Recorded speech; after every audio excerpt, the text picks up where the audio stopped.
നമസ്കാരം. Raf talk ഫുട്ബോളിലേക്ക് അവർക്കും സ്വാഗതം. യുവേഫ ചാമ്പ്യൻസ് ലീഗിൻ്റെ പ്രീ ക്വാർട്ടർ ആദ്യ പാദത്തിൽ ഇന്ന് FC ബാഴ്സലോണയും ന്യൂകാസിൽ യുണൈറ്റഡും തമ്മിൽ ഏറ്റുമുട്ടുകയാണ്. ന്യൂകാസിൽ യുണൈറ്റഡിൻ്റെ മൈതാനത്ത് ഇന്ന് രാത്രി ഇന്ത്യൻ സമയം 1:30, അതായത് സാങ്കേതികമായിട്ട് നാളെ പുലർച്ചെ 1:30 ഈ കളി നടക്കുന്നത്.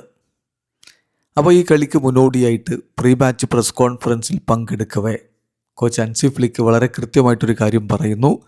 പ്രീമിയർ ലീഗാണ് ഇപ്പോൾ ലോകത്തെ ഏറ്റവും മികച്ച ലീഗ്, പക്ഷേ ഞങ്ങളും മികച്ച രൂപത്തിൽ തന്നെ കളിക്കുന്നവരാണ്. അദ്ദേഹത്തിൻ്റെ വാക്കുകളിലേക്കൊന്ന് പോവുകയാണ്.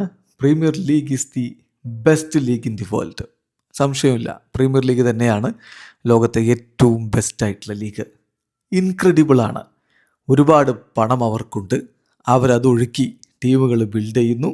അവർക്കതനുസരിച്ച് തന്നെ തീരുമാനങ്ങൾ എടുക്കാനും പറ്റുന്നു. സോ പ്രീമിയർ ലീഗാണ് ബെസ്റ്റ്. പക്ഷേ ഞങ്ങളും അവരെ പോലെ തന്നെ സ്ട്രോങ് ആണ്. ഞങ്ങളുടെ ഫിലോസഫിയിൽ ഊന്നിയുള്ള കളി പുറത്തെടുക്കും, ലോകത്തിനത് കാണിച്ചു കൊടുക്കും. ഞങ്ങളും അവരെ പോലെ തന്നെ സ്ട്രോങ് ആണെന്ന്. ഇതാണ് ഇപ്പോൾ ഹൻസി ഫ്ലിക്ക് പറയുന്നത്. ഏതായാലും ന്യൂകാസിൽ യുണൈറ്റഡിനെതിരെ മികച്ചൊരു പോരാട്ടം നടത്താൻ പറ്റും, വിജയിക്കാൻ പറ്റുമെന്നുള്ള പ്രതീക്ഷയിൽ തന്നെയാണ് FC ബാഴ്സലോണ ഉള്ളത്. ഇതേ ചാമ്പ്യൻസ് ലീഗിൽ നേരത്തെ ലീഗ് ഘട്ടത്തിൽ അവർ പരസ്പരം ഏറ്റുമുട്ടിയിട്ടുമുണ്ട്. ഏതായാലും ബാഴ്സലോണയെ സംബന്ധിച്ചിടത്തോളം ഈ മത്സരം നല്ല മാർജിനിൽ വിജയിച്ചാൽ അടുത്ത പാദ മത്സരം സ്വന്തം മൈതാനത്താണ്, ക്യാമ്പ് നൗവിലാണ്. അതിൻ്റെ ഒരു അഡ്വാൻറ്റേജ് കൂടിയുണ്ട്.